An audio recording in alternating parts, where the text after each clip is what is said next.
said my niggas owe me. I gotta be single for a while, you can't control me. I got that juice, and we are back with another video. Last time on Hakai, after Cooler put an end to Garlic Jr.'s men, who turned out to be Celestial Guardians in charge of guarding Janemba, the Frost Demons made off with the Beast Cocoon.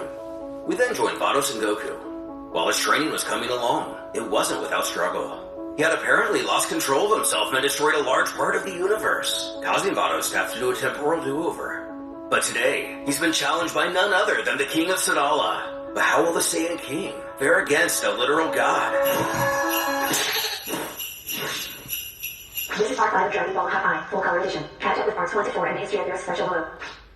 After King Krista called for a fight, it was quickly accepted by the Universe 6 Destroyer. They decided to go off to a vast desert far away from civilization.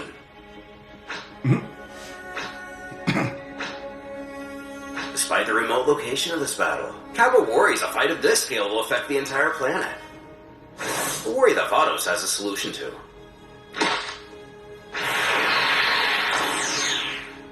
Placing a barrier around the pair, this should be able to contain their power so the entire planet won't be impacted. It will also conceal their energy, as to not alert any of the inhabitants of this world. They don't want any soldiers rushing in thinking something's wrong. In short, they are now off the radar. The fighters take notice of this. Goku's happy they can do this without worries, which sounds just as great to the king. Though the question remains what Krista was thinking when deciding to challenge Goku. The angel chimes that this must be part of Saiyan nature, simply wanting to fight powerful warriors. She then questions if this King Krista is powerful. Kappa explains that he's probably the strongest Saiyan to ever exist in this universe.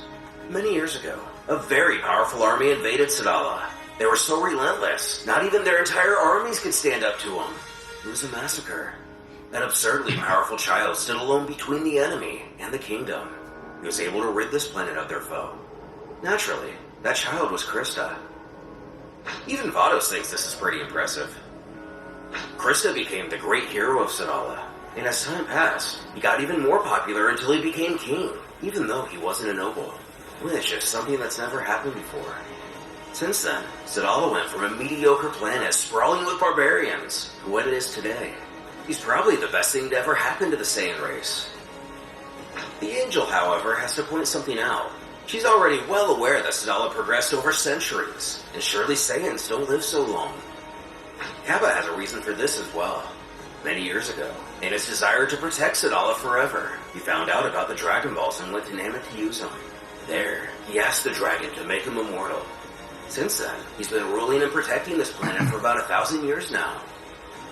Making this whole thing all the more interesting.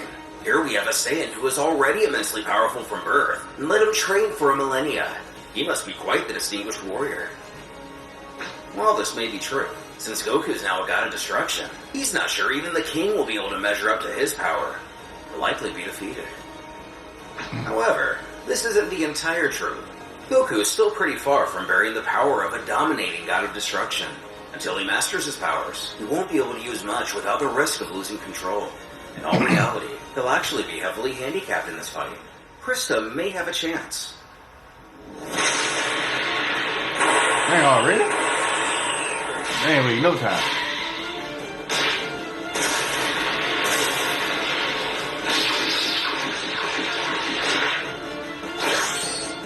As the battle begins, Kappa can hardly keep up, and the forces behind their blows are so impressive, he can feel them vibrate through his bones.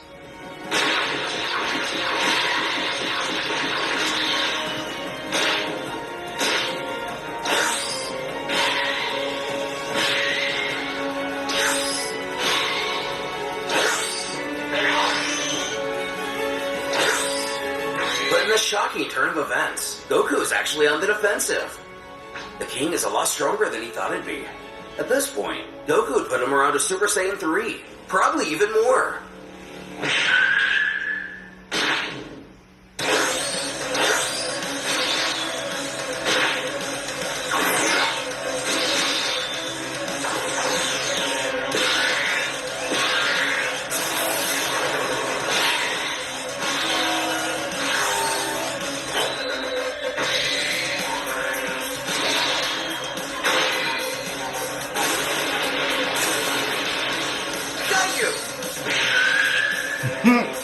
Even though he was sure he teleported to his blind spot and hit his key, Goku's bewildered how he managed to notice him.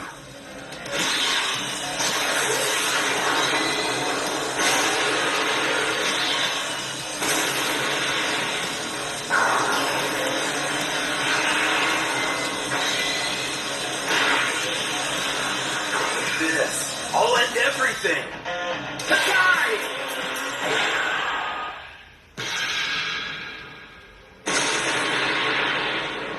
Although Goku was able to disperse the oncoming blast with the Hakai, it looks like Krista had another trick up his sleeve. Kappa has never before seen him use so much power in a single attack. If Goku was hit by that, he must have been. With auto squells, there's no need to worry.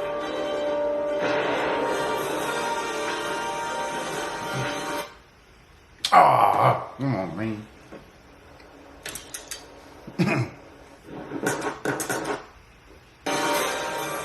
A statement that is soon shown to be true.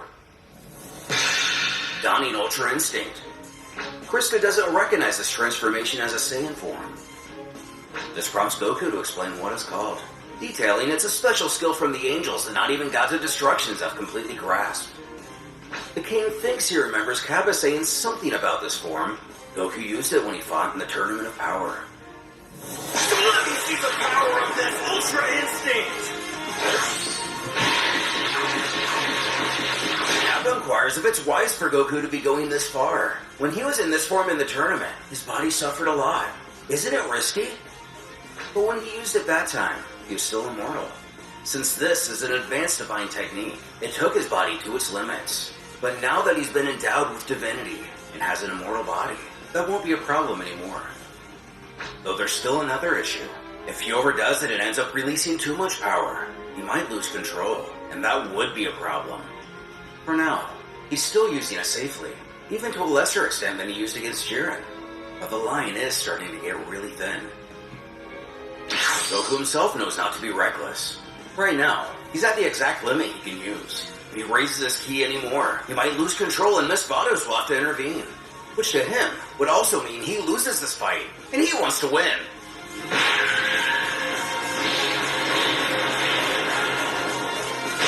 As Ultra Instinct, even a watered-down version, is eons past his base form. Krista finds himself overwhelmed by this altercation. It's not only his defense that's increased, but his attacks are incredibly more stronger too. Goku apologizes, but he has to end this now. It can't be!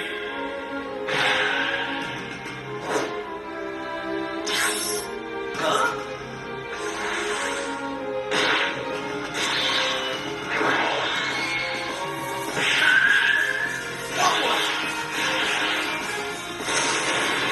Damn, what was that? As Goku is about to deliver the finishing blow, Krista is able to not only avoid it, but counter. Vados notes that last punch that the king used was way more powerful than anything it put out this entire fight. For our hero, it's not only that he doesn't know how Krista dodged his attack, but he was also sure that he himself should have been able to dodge his counter. Speaking of which, what's this energy? Is he transforming? Feel like His Broly. physical appearance hasn't changed much. Something inside of him is definitely different. The angel again chimes in to suggest that perhaps it should be expected that a Saiyan warrior who's been around for a millennia would naturally have some sort of hidden power. The Destroyer recognizes this energy. It's the same as I when knew it. Broly came to Earth and Broly. wreaked havoc. If Krista has the same level of self-control as he, things might get serious. Get ready, Son Goku!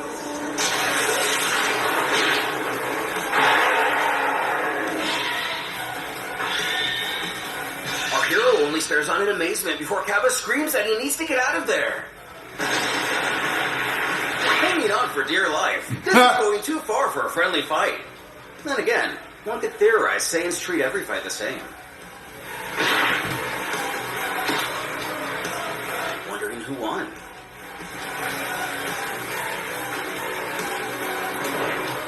Krista seems to be the only one left standing.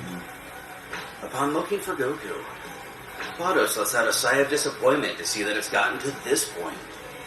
But what does she mean by that? Spotting our hero in the air.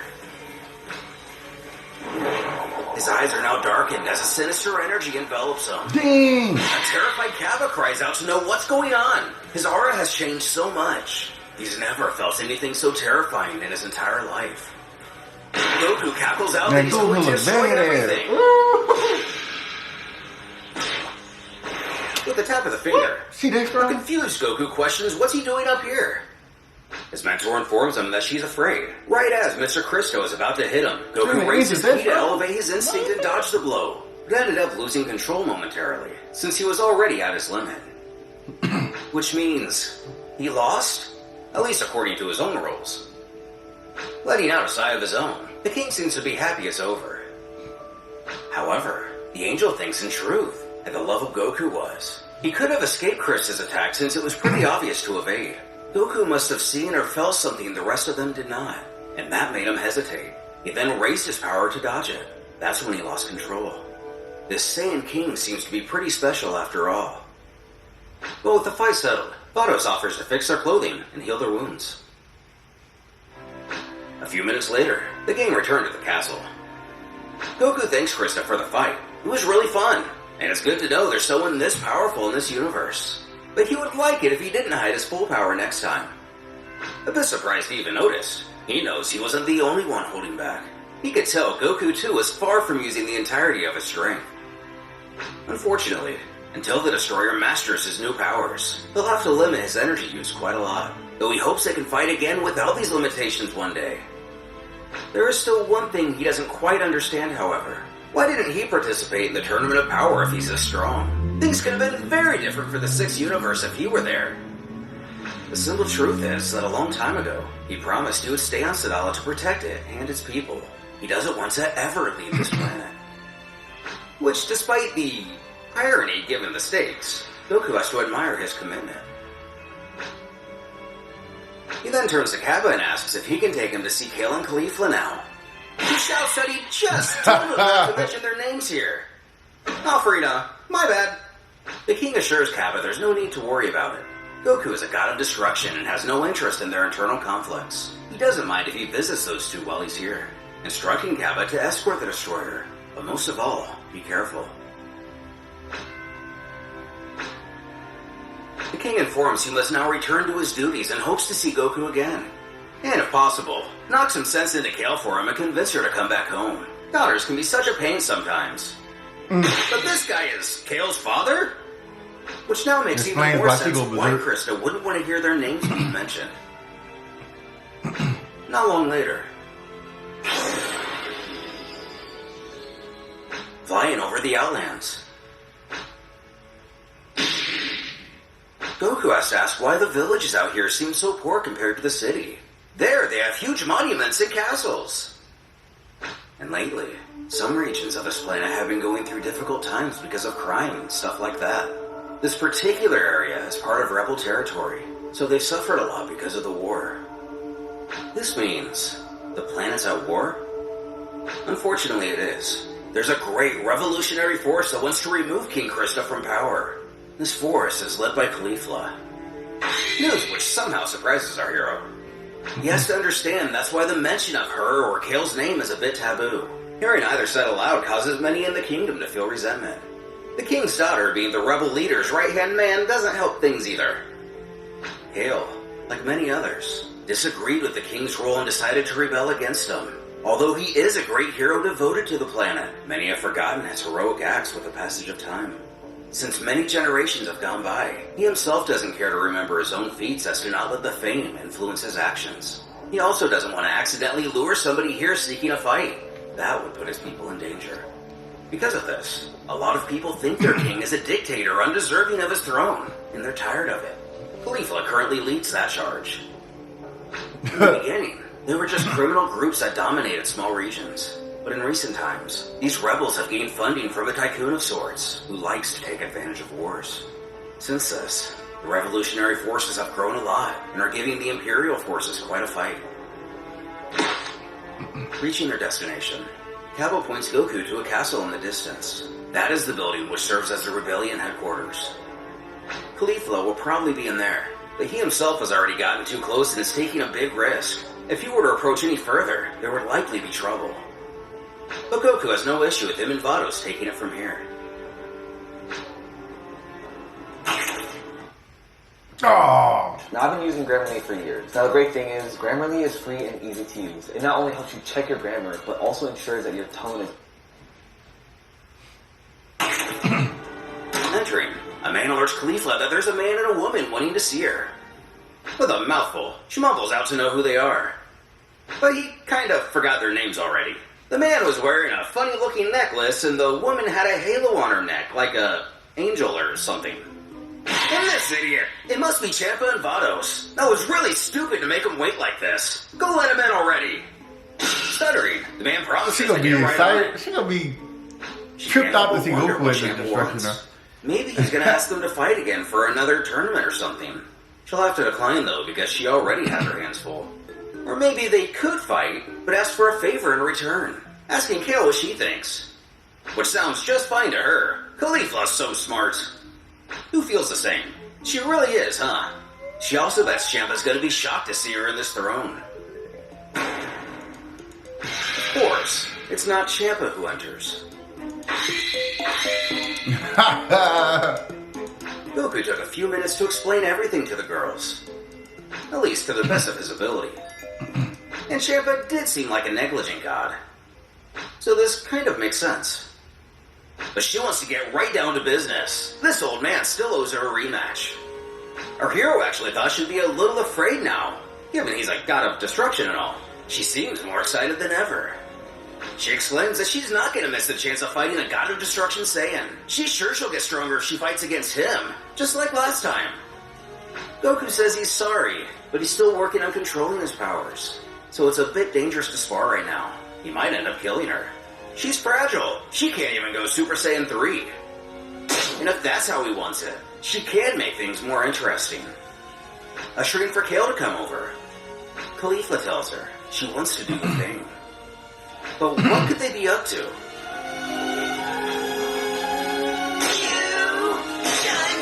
But this is So what would this one be? Using the fusion dance, the result feels incredibly powerful. The fusion of Khalifa and Kale.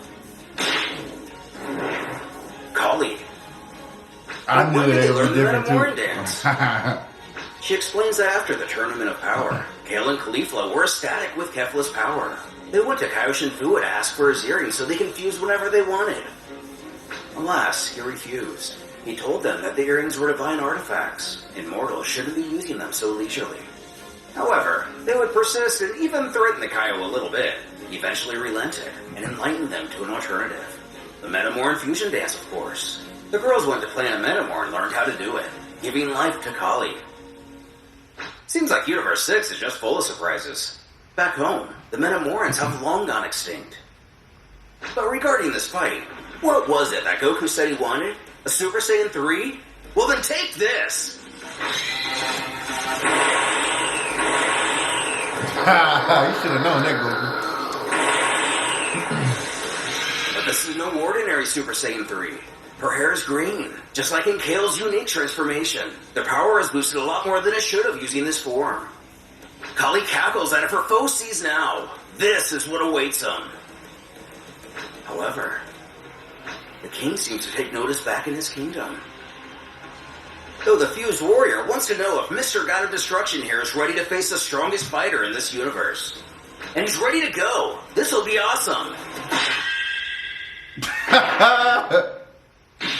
I've seen it. Vados has other plans. She explains that Mr. Goku has already gone past his limit once today. If he wants to fight her, it'll have to be another time. Otherwise, it could get far too dangerous. She plans on taking him elsewhere to rest. But they're welcome to speak to him on this matter again. Ask yourself, how strong is them damn angels? Of course, even Kali knows there's nothing she can do about this. Streaming through the universe. The angel knows that, scares aside. She's glad that Goku came to this planet first. She's sure it's made him a lot more excited to be the god of this universe, simply from meeting all the powerful fighters there. Besides, he also found out how limited his control over his god powers are. He will surely train harder to get better at it. Today was a good day. As our hero continues his journey, how much longer will it take before he's able to master his destroyer powers? And what about that form which overtook him when he lost control? Will it be a mere speed bump in his eternal journey? Or something much more foreshadowing? It's a good question. Exciting! So exciting! What? Man, that transformation of Ultra Instinct and the destruction power that Goku did was fire. I like the eyes, man. You got to fight the King, which got Brawly transformation vibe. I think they picked Goku for a reason. Goku will change this whole outcome of the universe. I just hope he could get all the Saiyans together instead of being like separated. Like, I don't like that. Like, nah. Think how powerful the Saiyans actually be if they work together. Man, they wouldn't be able to get destroyed. Anyway, don't forget to like, comment, subscribe, right. And I show my face in the case, so you know it's me. Imitation isn't flattery, it's just annoying me.